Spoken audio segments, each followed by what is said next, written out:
আমাৰ সভা হৈছিলে সভাৰ শেষত আমাৰ ইলেক্ট্ৰনিক মিডিয়া প্ৰিণ্ট মিডিয়াৰ মই সন্মুখীন হৈছিলোঁ আৰু তাত কেতিয়াবা জানে অকণমান এই ৰেলৰ লাইন কেতিয়াবা বিচ্যুত তেনেকুৱা হৈ যায় কেতিয়াবা জানে আৰু কেতিয়াবা গান ধৰি থাকোঁতে গায়কৰো তাল লৈ অলপ ভুল হৈ যায় কেতিয়াবা ৰাজনীতি কৰা মানুহৰ যে ভুল নহ'ব ক'ৰবাত লিখা আছে নেকি আমিতো মানুহে হওঁ আমাকোতো মায়ে জন্ম দিছে আমিও মানুহ আমাৰো ভুল হ'ব পাৰে সেইদিনাখন মোৰ এজন সাংবাদিক বন্ধুৰ লগত অলপমান মোৰ কিবা এটা এনেকুৱা কথা হেৰি হৈ গৈছিলে যি কি নহওক মই যোৱাকালি মালিবাৰী বজাৰত ৰাজহুৱাভাৱে সেই সভাত এইখন আলবেৰণী মডেল স্কুলৰ বাৰ্ষিক অধিৱেশন আছিলে তাতে মই ৰাজহুৱাভাৱে ইলেক্ট্ৰনিক মিডিয়া প্ৰিণ্ট মিডিয়াৰ এতিয়া জেকেছ আমাৰ এইটো কি কয় আমাৰ ৰহিমতৰ জিকেছ প্ৰেছ ক্লাবে মোৰ ওপৰত নিষেধাজ্ঞা জাৰি কৰিছে তেওঁলোকে মোৰ ওপৰত কাৰফিউ দিছে বৰ্তমান তেওঁলোকে মোৰ ওপৰত কাৰফিউ দিছে তেওঁলোক মোৰ ভাই হয়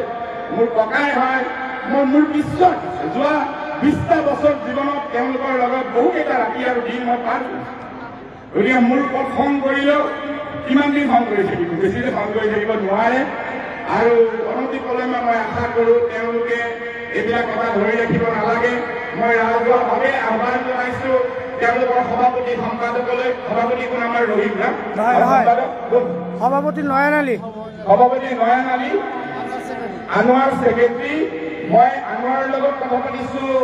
মই নয়নৰ লগত মই মোবাইলেৰে কথা পাতিছোঁ যোৱা পৰহি দিনা নেকি মই ৰহিমৰ লগত কথা পাতিছোঁ আৰু আনোৱাৰ আমাৰ জেনেৰেল ছেক্ৰেটাৰী না আজিও কৰে হা ইটো থাকে সদায় ইটো সদায় খেলত থাকে মই কথা পাতিছোঁ মই জিকেছ প্ৰেছ ক্লাবৰ সমূহ সতীৰ্থক আহ্বান জনাম এই মঞ্চৰ পৰাই আপোনালোকে মোৰ দায়টো ধৰি নাথাকিব মোক অলপমান শক্তি দিয়ক মোক অলপমান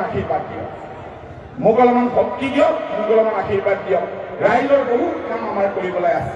সৰু সুৰা কথা লৈ ধৰি নাথাকিব আমাক উপদেশ দিব আমাক আইডিয়া দিব আমাক পৰিকল্পনা দিব যিকোনো খবৰৰ বাবে যোগাযোগ কৰক 7099017330 লগতে 7099017110 নম্বৰত।